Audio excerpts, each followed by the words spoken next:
अस्सलाम वालेकुम स्टूडेंट्स। हमारे पास सबसे पहला थ्योरम है 3.2.4। इसमें ये कह रहा है कि अगर कोई भी एक्सन जो है वो एक convergent sequence of real numbers है और उसकी तमाम टर्म्स पॉजिटिव है, एक्सन ग्रेटर और इक्वल टू ज़ीरो है, तो उसकी लिमिट भी जो है वो पॉजिटिव होगी। यहाँ तक जो है देन से पहले ये हमें गिवन है कि वो कन्वर्जेंट हो और उसकी टर्म्स पॉजिटिव हो, तो देन उसकी लिमिट जो है वो पॉजिटिव होगी। ये हमने प्रूव करना है, ठीक है।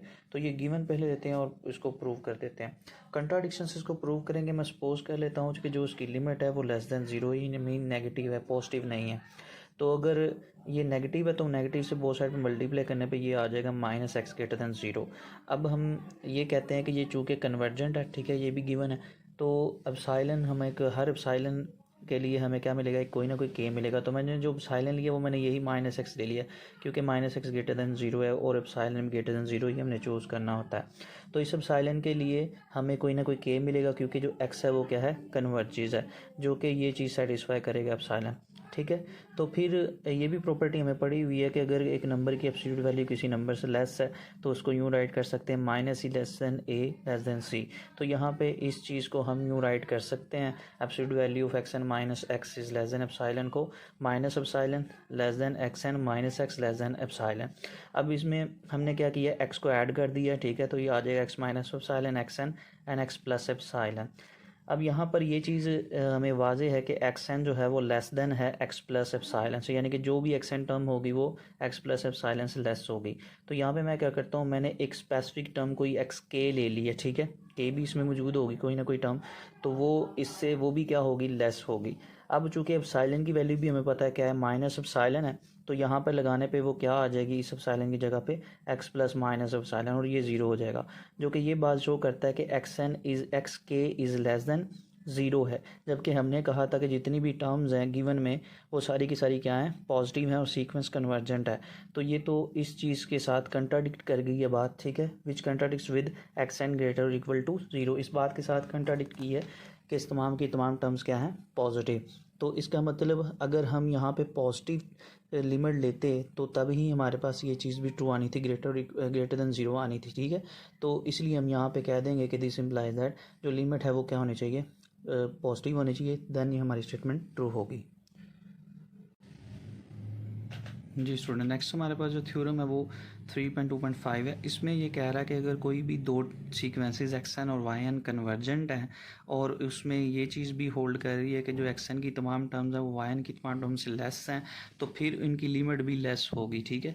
तो यहाँ तक जो है देन से पहले वो हमें गिवन है कि अगर एक्स एन वाई एन दो कन्वर्जेंट सीक्वेंसेस हैं और ये भी चीज़ होल्ड कर रही है कि एक्स एन की तमाम टर्म्स वाई एन से लेस हैं, तो उनकी लिमिट्स भी क्या होंगी, लेस होंगी।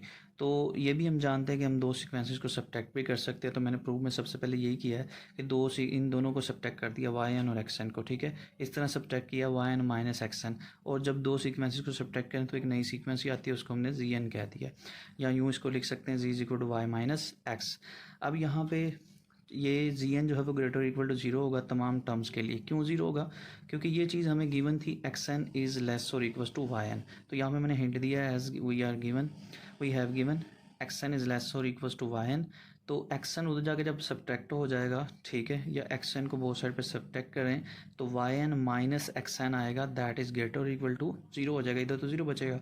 तो इसलिए हम ये कह सकते हैं कि जो डिफरेंस है वो ग्रेटर और इक्वल टू ज़ीरो है, और यही डिफरेंस जी एन था, तो जी एन क्या हो गया, ग्रेटर और इक्वल टू ज़ीरो। अब ये हमने थ्योरम कल प्रूव किया था, ठीक है, कि अगर हमारे पास दो सीक्वेंसेस ऐड हों, सब्ट्रैक्ट हों, उनकी लिमिट जो होगी वो उनकी इंडिविजुअल लिमिट के बराबर होगी, या उनकी इंडिविजुअल लिमिट सेपरेट हो जाती है।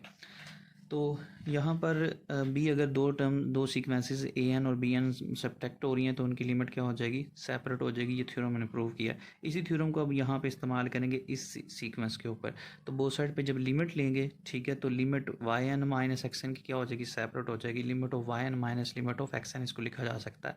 अब चूँकि अभी ऊपर प्रूव किया एक सीक्वेंस अगर पॉजिटिव हो तो उसकी लिमिट भी क्या होती है, पॉजिटिव। तो जी एन पॉजिटिव है तो उसकी लिमिट भी क्या होगी, पॉजिटिव होगी। तो इसका मतलब ये सारी टर्म जो है लिमिट ऑफ जी एन जो है वो क्या हो गया, पॉजिटिव होगी। तो इसको ग्रेटर इक्वल टू ज़ीरो यूँ लिख सकते हैं। और जी एन किसके बराबर है, limit of y n minus limit of x N.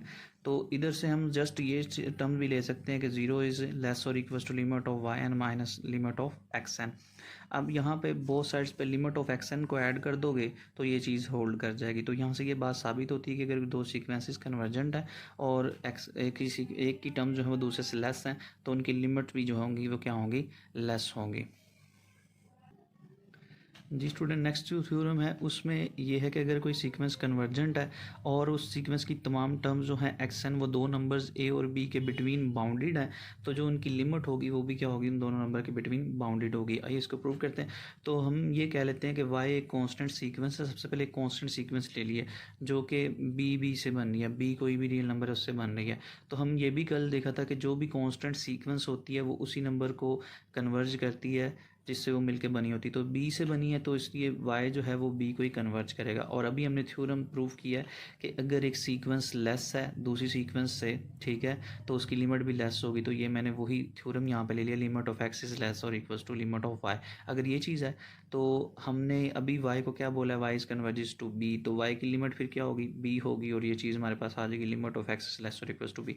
यहाँ पे हिंट भी दिया है कि हम यहाँ पे जानते हैं कि थ्योरम अभी मैंने प्रूव किया था कि अगर एक सीक्वेंस दूसरे से लेस है तो उनकी लिमिट्स भी लेस होंगी। तो ये रिजल्ट ले लिया और वाई को हमने कांस्टेंट सीक्वेंस माना, तो कांस्टेंट सीक्वेंस मानने से हमारे पास ये रिजल्ट आ गया। अब इसी तरह से अगर जी कोई दूसरी सीक्वेंस ले लूँ जो कि एक दूसरी कांस्टेंट सीक्वेंस है और वो अब मैं कहता हूँ कि एक्स से लेस है और ये कांस्टेंट सीक्वेंस डेफिनेटली जिस कांस्टेंट से बनी है उसी को कन्वर्ज करेगी, तो जी कन्वर्जेस टू ए आ जाएगा। अब यहाँ पर ये अगर जिस तरह अगर एक सीक्वेंस लेस हो दूसरी से, ठीक है, तो उनकी लिमिट भी लेस होती है, तो यहाँ पे भी सेम टू सेम यही रिजल्ट होल्ड करेगा। अगर जी इज़ लेस देन एक्स है तो इसकी लिमिट भी क्या होगी, लेस देन एक्स होगी। तो इसकी लिमिट, इसलिए ये रिजल्ट मैंने यहाँ पे लिख दिया है कि इफ़ जी इज़ लेस और equals to x then limit of g is less than और लेस और equals to limit of x. Limit of g क्या है, लिमिट ऑफ जी ए है, तो यहाँ पर हम ए लिख सकते हैं। तो यहाँ पे ये रिजल्ट भी होल्ड कर गया कि ए इज़ लेस और equals to limit of x इससे, यानी कि एक ही थ्योरम जो भी प्रूव किया था उससे हमने एक नया रिजल्ट निकाल लिया और उसी से ये दोनों रिजल्ट हमारे बने हैं। इन दोनों को अब कंबाइन कर दें तो ये चीज़ होल्ड कर जाती। तो यहाँ से ये बात साबित होती है कि अगर एक सीक्वेंस दो नंबर्स के बिटवीन बाउंडेड है तो उसकी लिमिट भी क्या होगी, बाउंडेड होगी। उसके बाद नेक्स्ट स्क्वीज थ्योरम है हमारे पास। स्क्वीज थ्योरम ये कहता है कि अगर कोई सी तीन सीक्वेंसेस हैं एक्स एन, वाई एन और जी एन, तीनों जो है वो रियल नंबर की सीक्वेंस है और ये चीज़ जो है इनमें होल्ड करती है कि एक्स एन की तमाम टर्म्स लेस और इक्वल टू वाई एन से।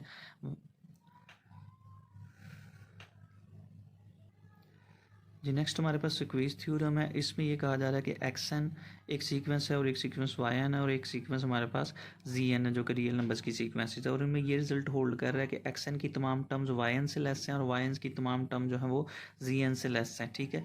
अगर ये चीज़ होल्ड करे और साथ ही साथ जो है एक्स एन की जो लिमिट है, लिमिट ऑफ एक्स एन, वो जी एन की लिमिट के बराबर हो, देन जो वाई एन है सेंटर में पड़ी हुई इनकी जो सीक्वेंस है वो भी क्या करेगी, कन्वर्ज करेगी। और कन्वर्ज करने का मतलब इसकी लिमिट भी एग्जिस्ट करेगी और जो इसकी लिमिट होगी वो भी सेम होगी जो एक्स एन और जी एन की होगी, सेम टू सेम। तो इस वजह से यहाँ पे ये रिजल्ट इक्वल में लिखा गया।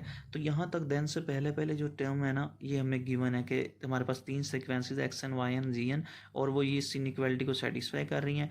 और एक्स एन और जी एन की अगर लिमिट सेम है तो वाई एन की लिमिट भी यही होगी जो एक्स एन और जी एन की होगी। तो ये हम प्रूव करते हैं। तो हम लेट कर लेते हैं कि जो एक्स एन और वाई एन की जो गिवन है ना उसको ले रहे हैं कि जो एक्स एन वाई एन की लिमिट बराबर है वो हम कह देते हैं लेट्स सपोज वो डब्ल्यू है। तो अगर लिमिट एग्जिस्ट करती है तो तब एग्जिस्ट करेगी जब कन्वर्जेंट सीक्वेंस की डेफिनेशन होल्ड करेगी। तो हर एप्सिलॉन के लिए हमें क्या मिलेगा, एक के मिलेगा। दोनों की लिमिट चूँकि सेम है तो इसलिए एप्सिलॉन सेम रहेगा और इसके लिए जो के मिलेगा वो भी सेम रहेगा। तो दोनों की कन्वर्जेंस से ये हम कह सकते हैं कि ये चीज़ होल्ड करेगी कि एक्स एन माइनस डब्ल्यू लेस देन एप्सिलॉन और जी एन माइनस डब्ल्यू एप्सिलॉन लेस देन एप्सिलॉन होगी। अब यहाँ पर ये भी हमें गिवन है कि जो हाइपोथेसिस ये हमें गिवन है, ठीक है, एक्स एन लेस देन और इक्वल्स टू वाई एन और वाई एन इज़ लेस और इक्वल्स टू जी एन है। तो ये मैंने ले लिया। इस पूरी इनइक्वालिटी मैंने डब्ल्यू को जो है वो सब्ट्रैक्ट कर दिया तो ये चीज़ आ जाएगी। अब इसके बाद हमें ये अभी लिखा था मैंने, ठीक है, एक्स एन माइनस डब्ल्यू is less than epsilon, g n minus डब्ल्यू लेस देन एप्सिलॉन है।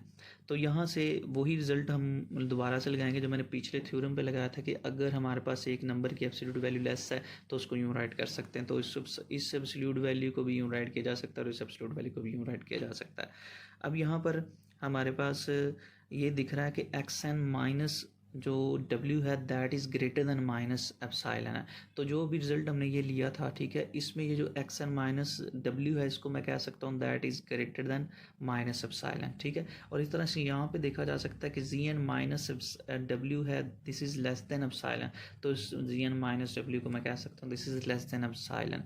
तो इसके बिटवीन पड़ा हुआ है वाई एन माइनस W, तो ये हमें यहाँ पर इससे ये रिजल्ट निकाल सकते हैं minus epsilon is less than yn minus w and yn minus w is less than epsilon। तो ये चीज़ होल्ड करगी और इसको क्लोज करके लिखेंगे तो ये हमारे पास दोबारा से इनइक्वालिटी बन जाएगी ये वाली।